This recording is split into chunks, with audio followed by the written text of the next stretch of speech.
La Martinique est actuellement confrontée à une crise économique profonde, marquée par un coût de la vie très élevé. Les manifestations et tensions sociales récentes reflètent un malaise général face à des prix moyens 40% supérieurs à ceux de la métropole pour les produits alimentaires et environ 13% plus élevés pour les frais de santé. Le logement reste l'un des secteurs les plus critiques. Trouver un appartement décent nécessite un budget important, tandis que le marché immobilier saturé empêche l'émergence d'offres abordables.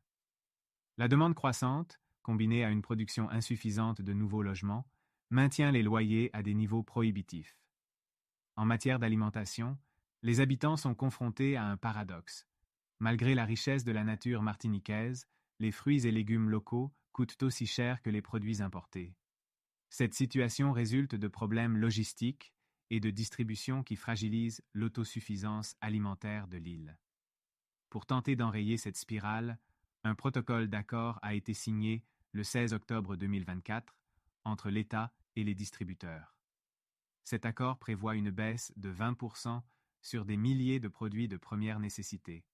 Cette mesure reste insuffisante face à l'absence de concurrence dans certains secteurs clés, où des concessionnaires locaux fixent librement leurs prix. Malgré les efforts engagés, de nombreux habitants doivent multiplier les emplois pour faire face à la hausse constante des prix. Cette situation, loin de refléter un rêve tropical, constitue souvent un véritable casse-tête financier pour les Martiniquais. Pour remédier à ces problèmes, une réflexion approfondie est nécessaire. Il est primordial de maintenir une approche participative impliquant toutes les parties prenantes pour préserver la culture et l'identité unique de l'île.